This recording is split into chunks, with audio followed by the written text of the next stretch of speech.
Beam me aboard. Energize. Energizing. Kirk to transporter room. Report.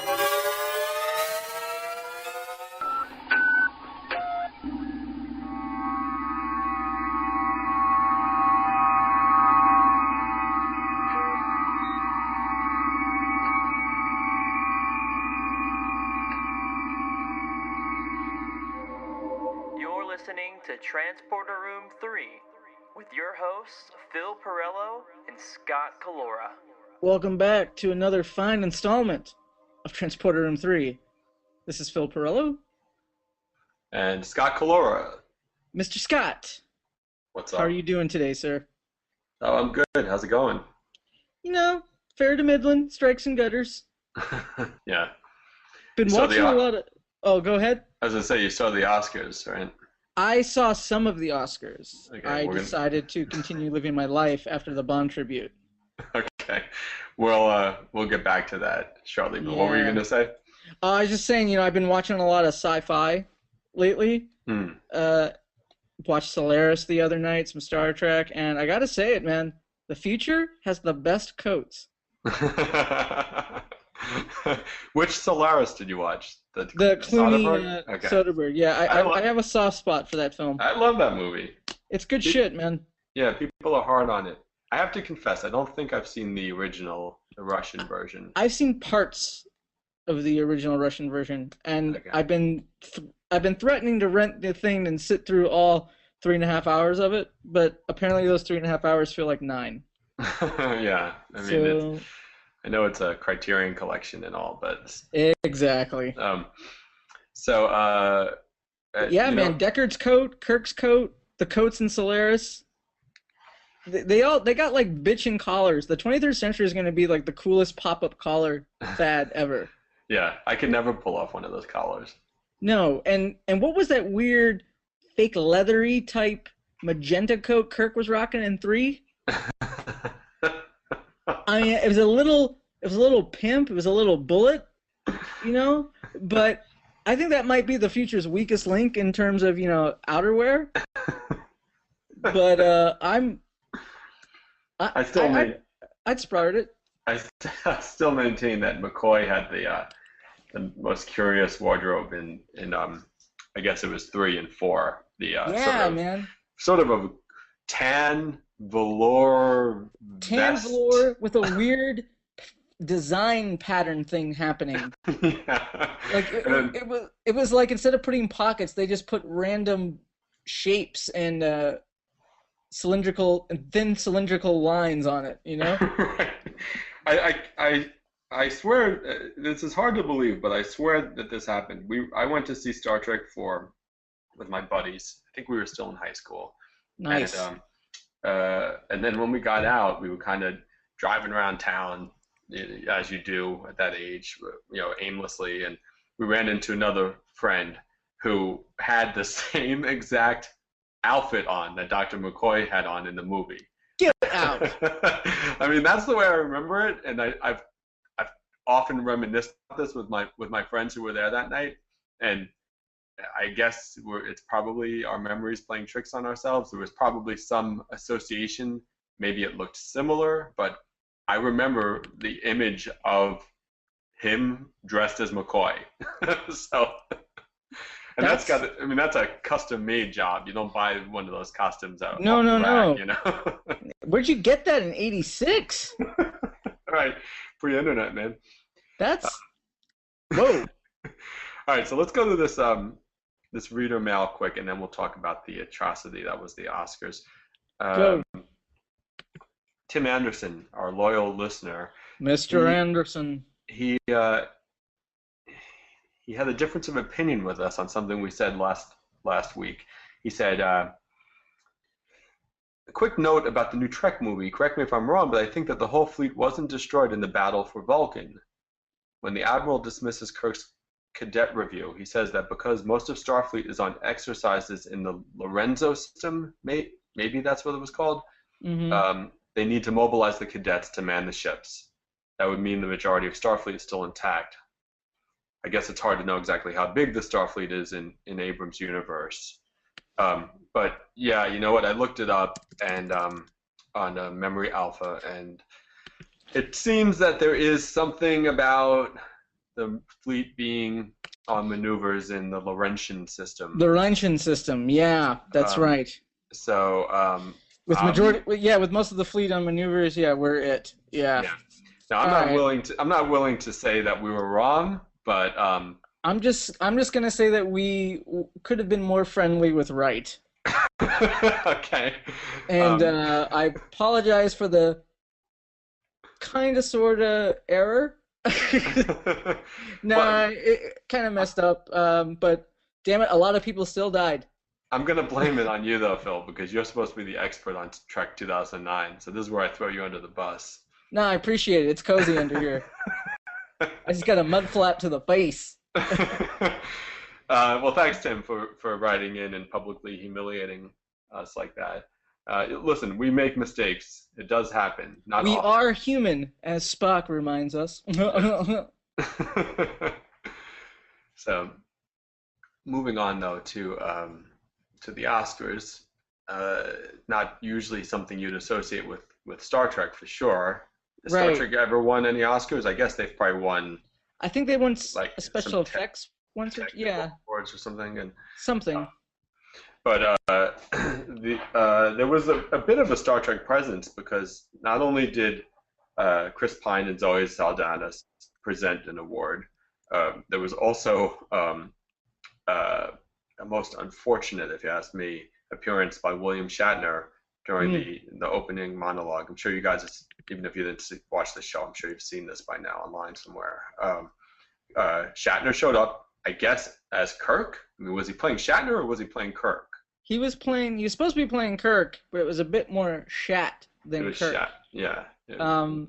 I did nerd out a little. I'm not gonna lie. I got excited because because the set that they used is a really good facsimile of Star Trek 6 bridge. Yeah. Well, part of the bridge. Part of the bridge. A section of the bridge. And I just got excited. But then it kept going. Yeah. And, yeah. I mean, people have already flung the slings and arrows at this fucking thing. And we're like 6 days out. But, That's it. Hey, that's what we do good. That's what we do well. That's what us at our best, being late to the party. But we're early with this podcast. It's earlier than most of our time frames. We haven't been postponed for like a Matlock movie. It's crazy. Or reruns, you know? Yeah. Well, listen, you know what one of my big problems with it was? They didn't even tailor the costume that Shatner had on. I mean, it was like the most kind of frumpy. Yeah, I mean, talking about a costume bought, McCoy's costume being bought off the rack. I mean, this looked like something from Party City. Like, I mean, he did not fit that suit at all. I mean, come on. Nope. You know? And then I just no. I just want that whatever section of the bridge they used and the chair. I just want it. So, is that don't bring Kirk out of mothballs for that. And it's because Seth MacFarlane is a big Star Trek fan. A big Star Trek fan, right? And you guys have probably seen in all his shows. It seems, well, I've never watched the Cleveland show, and I guess I never will. But of course, Family Guy always has lots of Star Trek references, and some. I'm not a huge Family Guy fan, but some of the Star Trek stuff is clever. He's gotten I think he had the whole Next Generation cast guest on an episode of Family Guy one time. They all showed up. Stewie Griffin built a transporter, I think, in his room and beamed the whole cast, and it was everyone: Patrick Stewart, even Denise Crosby, I think. But Patrick Stewart, of course, is a regular voice on American Dad as well. So he's a big Star Trek fan, and that's where that comes from. And I guess the Oscars this year were basically Seth MacFarlane doing all the stuff he likes to do. He's a big musical fan, right? And there was a lot of musical stuff going on. Star Trek fan, and so he had that extended Shatner thing. And I was sad though. It was like this is Shatner's chance at his best shot at the Oscars, at being on the Oscars, right? Like pretty much. Has he ever even been invited before? I bet you back in like the 70s, early 80s, he was a presenter or some shit. Yeah, I guess maybe. Yeah. So, and that is, that we've heard this before, but that very well might be the last time. It could be the last time you ever see Shatner as Kirk, right there. Right. That's the So, last time we'll most likely see Shatner as Kirk, and that's it. Yeah, unless he That's does the like one- another crappy commercial in England or something. But Yeah, that's just. so that's depressing. Yeah, there's something to be said for just leaving it. Just leave it be. Like don't keep rehashing the character. Respect the fucking character, right? Yeah. So, all right. So we're Yeah. off to another happy-go-lucky note on Transporter Room here. Listen, Philman, you gotta keep me from From going to the dark places. yeah from taking a nosedive down into the gates of hell here. Yeah. When the Oscars send you to dark places, I'll give you the way out, my friend. What can we talk about that will not be depressing?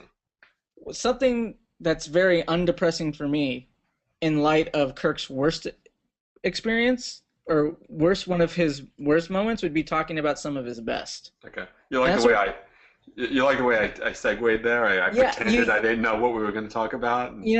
If this were, it was good. If this were like a topless but wearing jeans Top Gun beach volleyball scene, you would have been like slider slow-mo setup, and I'm Goose coming in with the normal speed spike.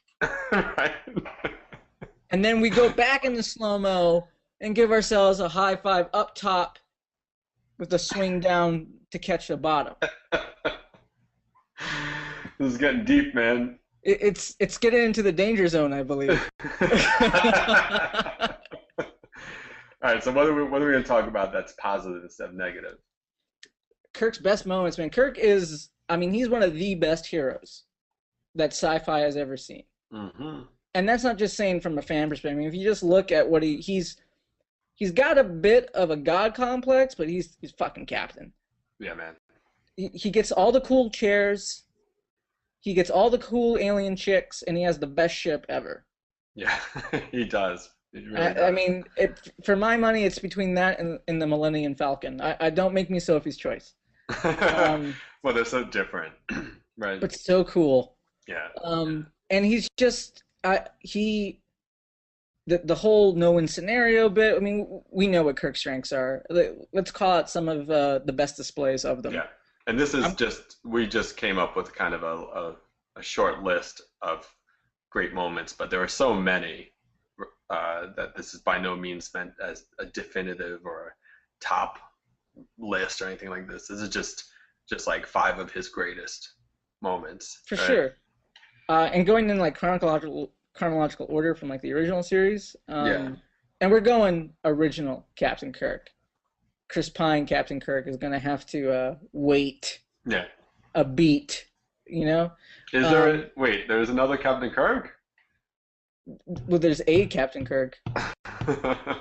We're talking about the Captain Kirk, though. Talking about the Captain Kirk. The one we grew up with. Yeah. Okay. Not the one my future grandkids are going to grow up and be like, huh? How come he wasn't as good in that one movie as Benedict Cumberbatch? I don't know why my kids sound like extras on Boardwalk Empire, but they do. I gotta go Corporate Night Maneuver. If you're kind of teetering on just liking Kirk, you're still kind of negotiating, Shatner's cadences with the character. That is the moment that tips you over the edge. That's the moment where you're like passing him notes in class, asking him out. Yes. He's run out of every option possible. This giant bleaking Christmas ornament is threatening to take him out, and he pulls the Corporate Night Maneuver, a fictional element that all ships in Kirk's brain are programmed with, that will result in the destruction of not only his ship but the enemy ship, and it'll lay waste to to this quadrant and all that bullshit. He pulls it out of his ass. He literally pulls it out of his ass, and it's a game. It's the best game of 23rd century chicken ever. It's the best game of 23rd century poker ever, and the little wiggly alien head thing calls his bluff, falls for the bluff. Yeah. Kirk Yeah. saves his crew, and I don't know what he would have done had that not have worked. Did Kirk? Do you think he really did just come up with it right there, or do you think it was like something he'd been carrying around in his back pocket for years? Or...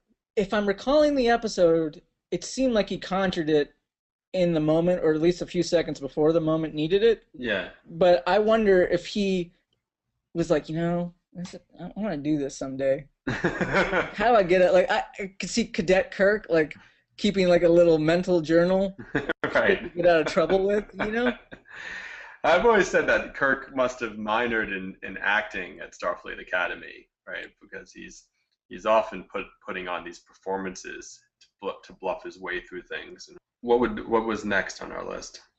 I believe if we're going in chronological order, it would be any time from Where No Man Has Gone Before to, well, he didn't really, to like kicking Kruge's ass, although he didn't really use these moves.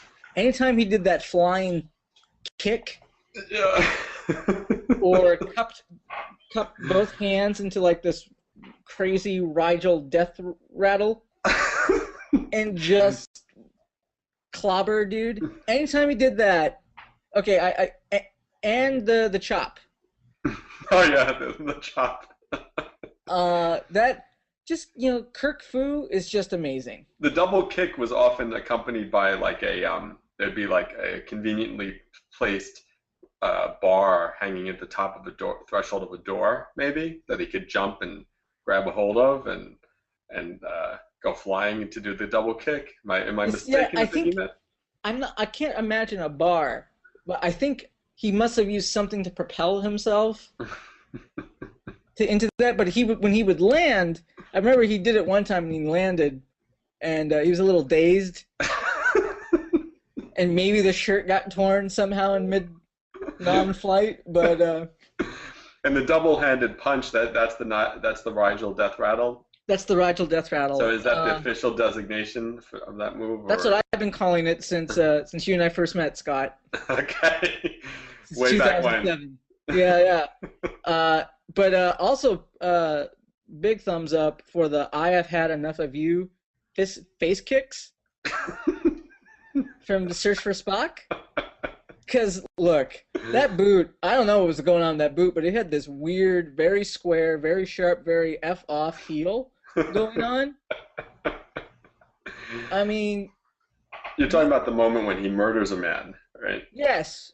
When he punctuates each kick with "I have had enough of you," breaking that up per the kicks. 3 kicks to the face. That's right. And then he leans over with this look like, "Yeah, I'm going to watch you fall into a pool of lava. Yeah, you're burning." And then he goes to pick up a very effed up Spock and beams off the right. Genesis planet. Yeah. Who's got It wasn't until he had satisfaction that Klingon Doc Brown was dead. Well, I want to go back to the Rigel death rattle though for a second, because Go for it. that that in real life, that's a move that would probably, but you would break your hands probably, right? You would break your fingers. Yeah. There's no way that should work. Yeah. I just feel like that's a Shatner thing. What if I did this? Right. And no one tells it's Shatner is like, "Baby, you don't put him in the corner and you don't tell him how not to throw a punch."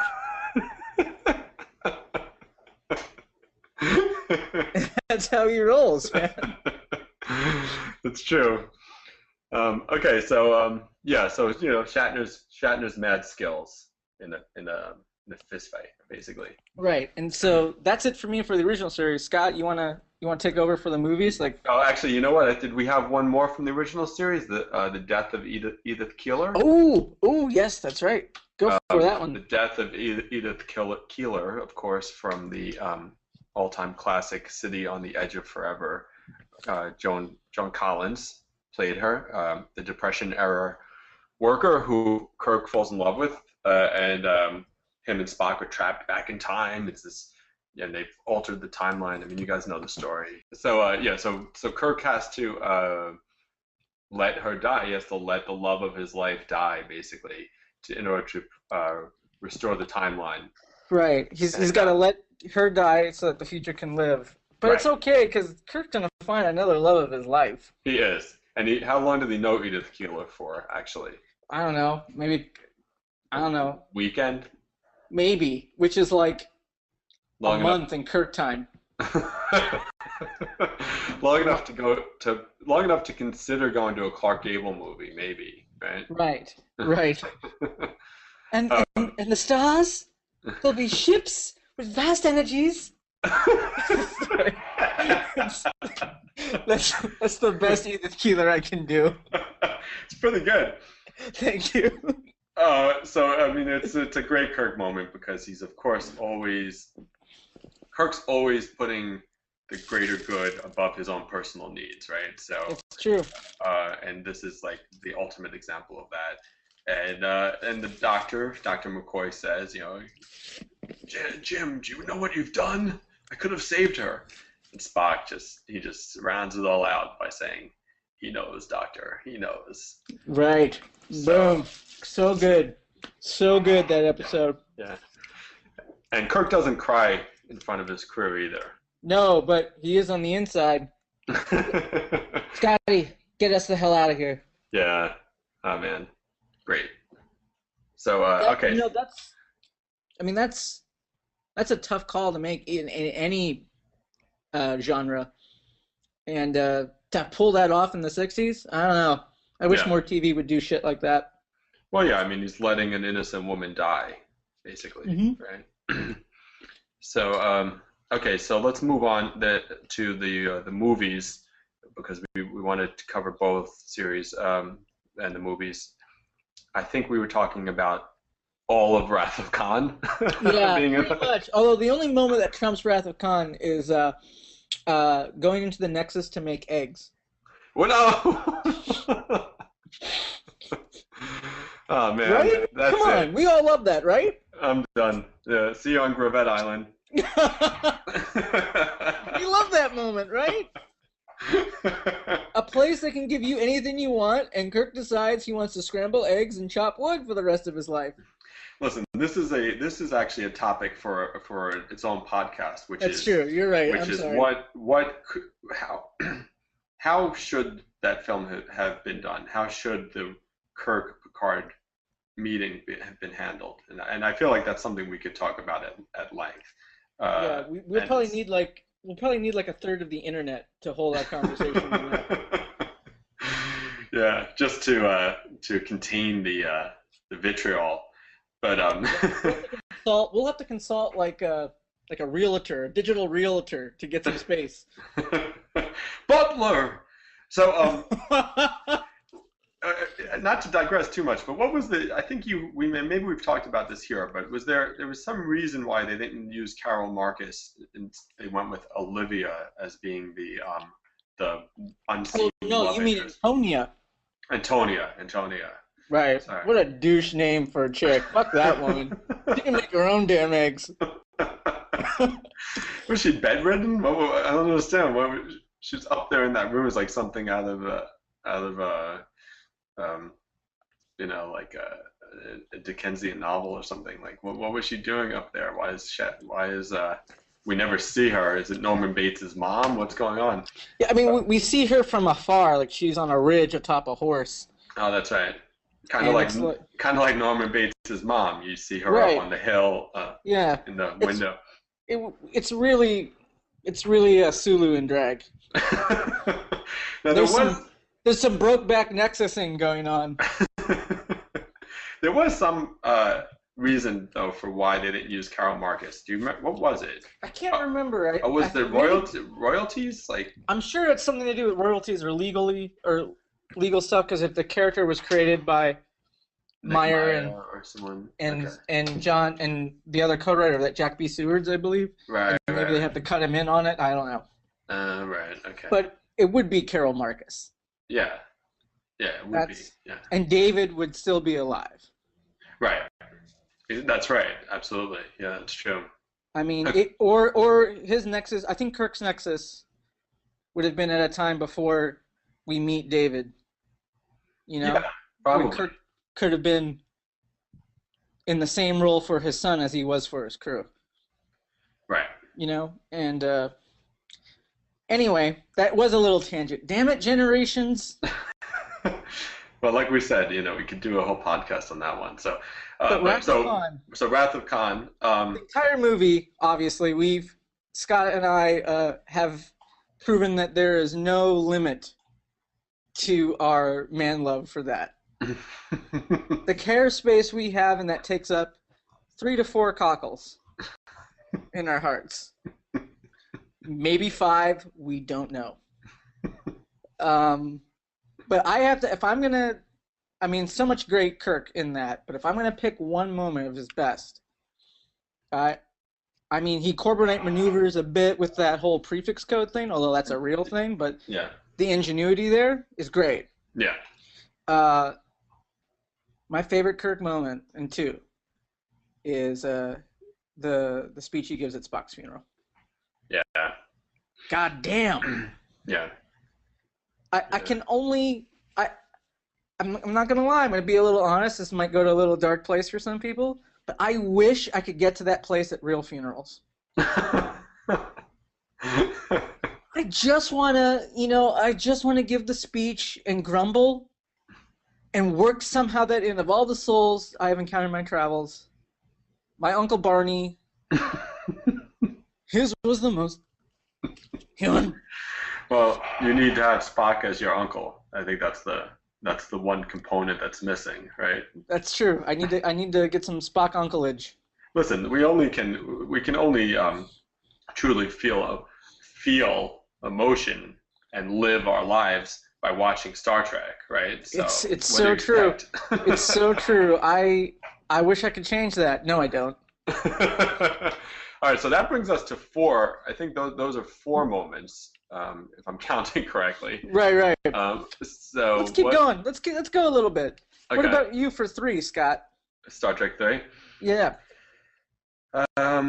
Star Trek 3. It's the death of the Enterprise. The choice he makes. The choice he makes to let the Enterprise die, so that his crew and Spock can live, basically, right? Boom.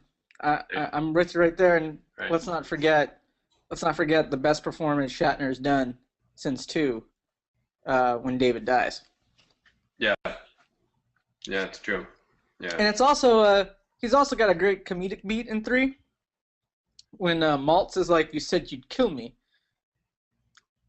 You know, that whole thing. Yeah, I lied. I lied. I lied, and he just gestures, "Get him out of here." Yeah, but I want to see the fan fiction on Maltz. What happened to him? He appears in the early '90s DC comic book run. Does he? Mm-hmm. Is he working for the Federation now? No, I think he's in the trial of James T. Kirk. Like, there's this. I think he's a witness that's called to the stand. Okay. Don't quote me on that, because that wasn't John Larroquette, was it? It was John Larroquette. That was okay, because I know. Light Quartz Dan Fielding, ladies and germs. Because I know Kruge had 2 kind of. He had his own Spock and Bones, sort of, who advised him. Right. And I couldn't remember which one was which. So. Wow, you know what? I just put that together. Those were his own. Those were like his Spock and Bones. Kind of, and he's dismissive towards the one. The one who looks retarded. No, the one who advocates for a more conservative approach to things, I think. Right. Impressive. Well, Maltz is the one he dismisses. Maltz is like, impressive. It can make planets. That's right. Yeah, that's right. Yeah. See, once again, your ability to recall these things trumps mine. That's right. Dude, for some reason my brain is just full of that shit. I would hate to see what it's like to be incepted in my head. So that's probably why he's the one who survives, right? He's the Klingon who hung back a little bit, right? Right. While everyone else is getting blown up on the Enterprise and going down to the planet's surface. And, so okay. So I would say that for sure, though, is for me the main moment is the destruction of the Enterprise. Right. Then standing up on that ridge. Star Trek 6. We'll just go past. No, we're skipping 4? Oh, I'm sorry. Okay, go. Double dumbass on you, Scott. And that is also his best moment. Double dumbass on you was the moment, and I think that plays in the trailer. I'm not sure, but I think that played in the advertising for the film. That's definitely. I think they show him crossing the street. I don't know if he actually says the words. But this is the moment where Star Trek crosses over into the mainstream in a way it never had before. Right.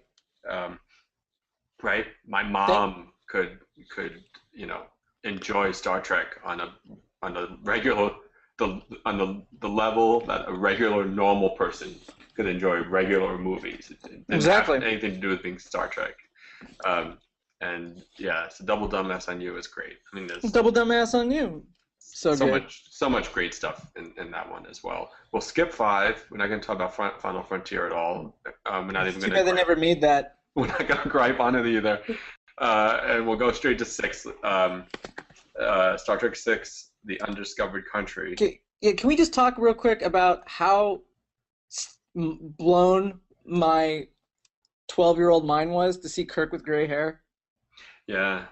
I just remember being rocked by that. For some reason, change and characters evolving, like when they put on new uniforms or get new anything, I'm very aware of it. Like I pinpoint it and I nerd out about it. I just can't process it. Yeah. For some reason. But holy shit, was Kirk like awesome with that gray hair. It was so fucking awesome. Yeah, it's true. So that is the first time he has the gray hair? That is the first time he has the gray hair. I remember seeing, I guess it was local news here in New York, like Channel 7 or something, ABC, local news, doing a review of the movie. It was probably Joel Siegel.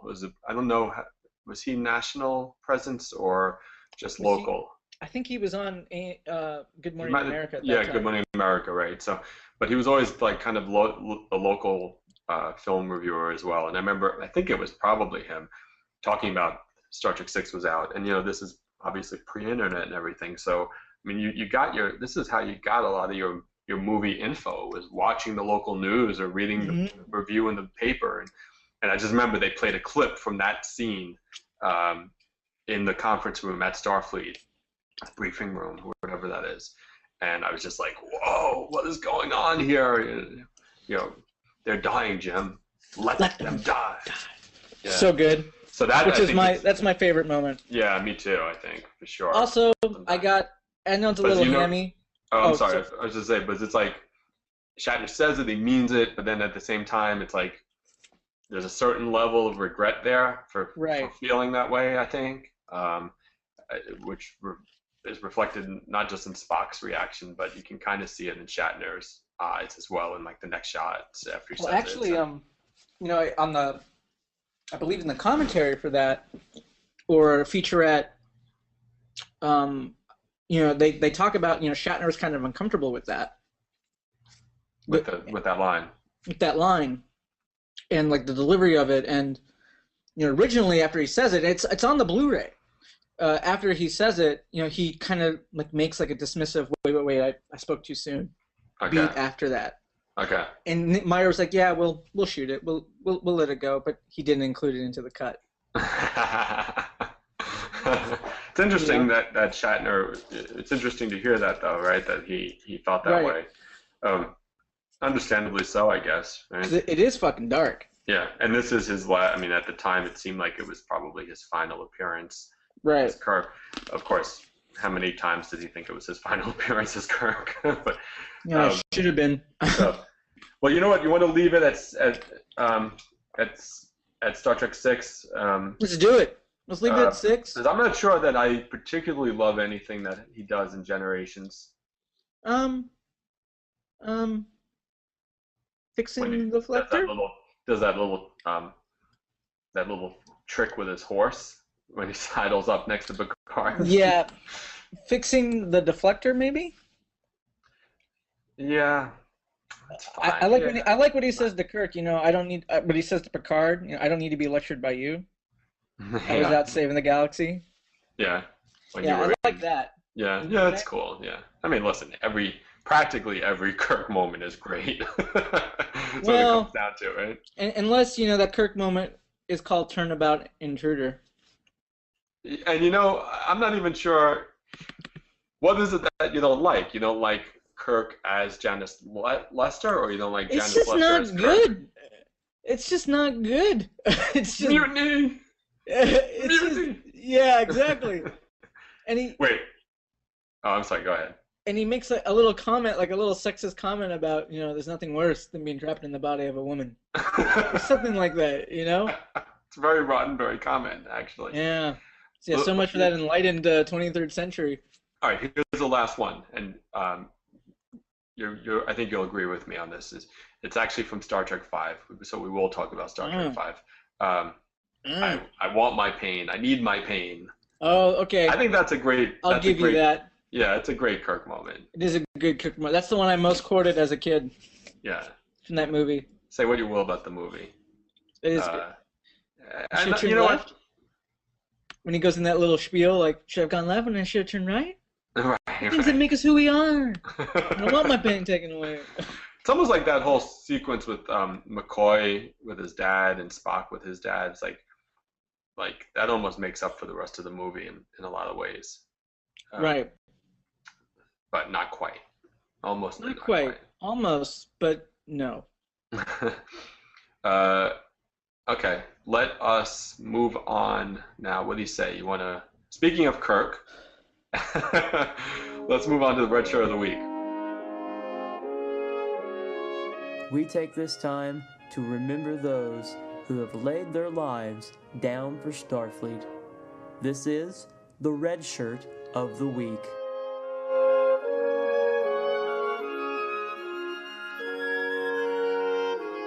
Oh, this is a good one, ladies and germs. This may have been suggested by a reader some time ago, or by a listener. So if so, awesome. If not, it's still awesome. Yeah. This is some original series. Find the email. We thought maybe, but I don't know. Maybe not. But if you have it, lucky listener, print it out and put it on your fridge. You get an A today. This is from Season 2 in the Children's Show Lead. Oh, excuse me, Season 3 in the Children's Show Lead. Two nameless security officers, both male, got so screwed. Never mind, Melvin Belli plays that ethereal, green, glowing, the guy who helped, quote unquote, with the Zodiac case in real life. He was a real life lawyer or a judge or something, right? Yeah, who somehow I don't know what he was doing in that weird episode, but somehow two security officers were beamed into space under the illusion that the ship was still in orbit. Now, hold on a second. Now, yeah, they got duped, but holy hell, what a dupe. It's McCoy's worst nightmare, right? It's McCoy's worst nightmare, and those two bastards are still bobbing around in space. Did Kirk go back to look for their bodies? He didn't bother to go back to look for super soldiers. For genetically enhanced, go fuck you nuts. Why would he care about the equivalent of night shift rent-a-cops at a 1990s Target? Do you ever see these guys, by the way? I'm trying to remember the episode now. You do see them. They step into the transporter car. Okay. They get their shit served proper. One, judging by the picture, looks Asian American, and the other looks like Chekhov's angry stand-in. It's really weird. And their shirts are ridiculously tucked in for some reason. Yeah, sometimes the security guys do that, right? I guess, yeah. I don't understand why. And they beam out with full communicator and full phaser. So that's a waste of equipment. I don't know if you can retroactively tax their families for that shit. But or maybe I heard Kirk might have just docked the pay of the head of security for letting them beam out that way. Yeah, there's clearly no head of security. Is that why Chekhov finally got that promotion? Probably. Yeah. You know, I wonder what Worf would have done if all these people lost on his watch. Oh, he would have an existential crisis about it, right? Either that or just neglect Alexander some more. Probably both. I just wanted to see that episode where, you know, Alpha team, Beta watch, all that. I just want to see that episode where after watch they call Worf into the office for a little chat. Yeah. Briefing room. Hey buddy, what's going on? You keep putting out supposedly your best men in front of stuff that they can't be too best at. It's so upsetting me, Worf, that my grammar is effed up. Now, you gotta get your shit together, but Captain, yeah. Stop training with holographic slimy things and, you know, finger banging Troy. Let's get our S together, okay? Oh boy, alright. On that note. On that note, strap on the black armbands for 2 dead red shirts this week. Rattle off your favorite Captain Kirk moments, what you think are his best, on our Facebook page. And the first person to post the 5th best Kirk moment on our Facebook page will get a personal shout out on the next podcast. I don't know what that means. the first, whomever, once we reach 5, I'm not gonna be greedy. Once we reach 5 posts on our Facebook page regarding this topic, whomever that person is, that 5th person, they're gonna get some podcast love.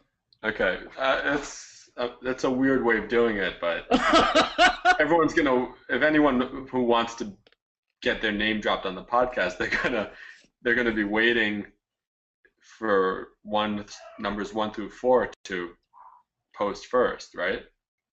Maybe my plan doesn't have that much logic to it. Listen, we'll do it that way, but you know what? It's very ambitious to even think we'll get 5 posts on the matter. So. No, I thought I was being kind. I thought I was being realistic.